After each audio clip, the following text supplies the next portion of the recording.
जैन का तारों तक सफर। जैन एक होशियार और जिज्ञासु बच्चा था, जिसकी आंखों में सपने और दिल में अनगिनत सवाल थे।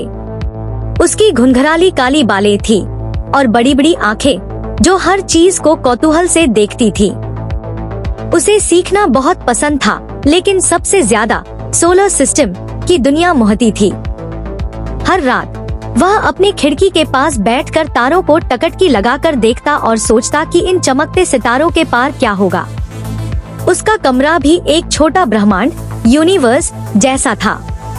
दीवारों पर ग्रहों, प्लैनेट्स और आकाशगंगा गैलेक्सी के पोस्टर लगे थे।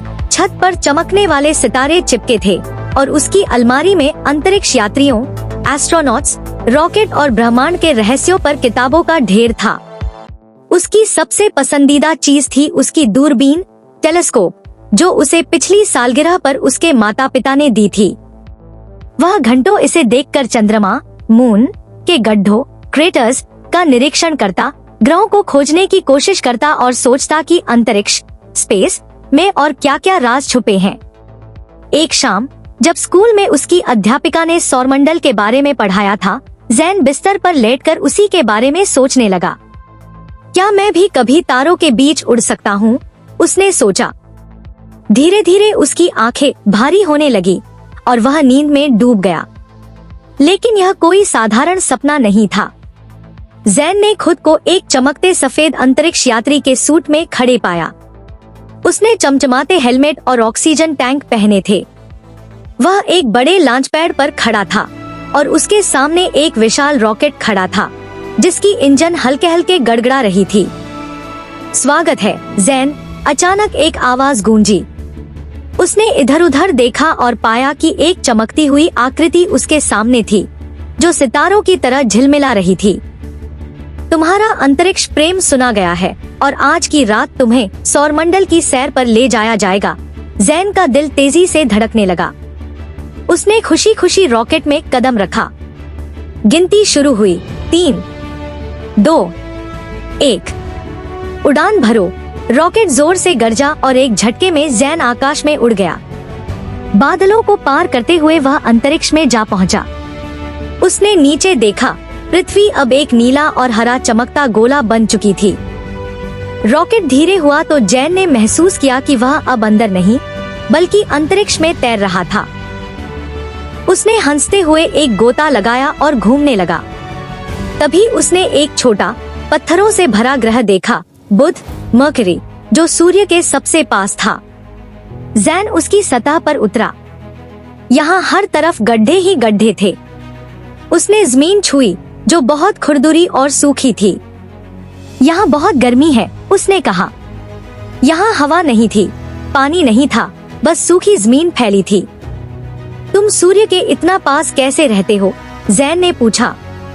बुध चुप रहा, लेकिन वह गर्व से चमकता रहा, जैसे कह रहा हो, मैं सूर्य के करीब रहते हुए भी मजबूत हूँ। इसके बाद जैन वीनस पर पहुँचा, जो घने सुनहरे बादलों में ढका था। जैसे ही जैन करीब पहुँचा, उसे हवा भारी लगने लगी। तुम्हारा आकाश इतना धुंधला क्यों है? जैन ने पूछा। बादलों ने हल्की फुसफुसाहट में कहा, मैं रहस्यों से भरा हूँ, लेकिन मेरे नीचे सुंदरता है। जैन अंदर झांकना चाहता था, लेकिन शुक ने अपनी मोटी परत में अपने राज छुपाए रखे। फिर जैन चंद्रमा, मून पर गया, जो पृथ्वी के चारों ओर घूम रहा था। जमीन पर कदम रखते ही उसने देखा, यह वही गड्ढेदार सतह थी जो उसने दूरबीन से देखी थी। उसने उछलकर देखा, अरे, यहाँ चलना कितना अजीब। वह हल्के हल्के उछलता रहा, जैसे हवा में तैर रहा हो। उसने दूर पृथ्वी को चमकते देखा और धीरे से कहा, मैं फिर आऊंगा। इसके बाद वह मंगल, मार्स पर पहुंचा, जो लाल रंग का था। वहां की जमीन धूल भरी और जंग जैसी लाल थी। उसने एक बड़ा पहाड़ देखा, ओलंपस मॉन्स, ओलंपस मॉस, सौरमंडल का सबसे बड़ा ज्वालामुखी। जैन उस पर चढ़ा और फिर फिसलकर नीचे आया। वाह मंगल, तुम तो मजेदार हो, उसने हंसते हुए कहा। अब बारी थी गैस दानवों, गैस जायंट्स की। सबसे पहले जैन पहुंचा बृहस्पति, जुपिटर सबसे बड़े ग्रह पर।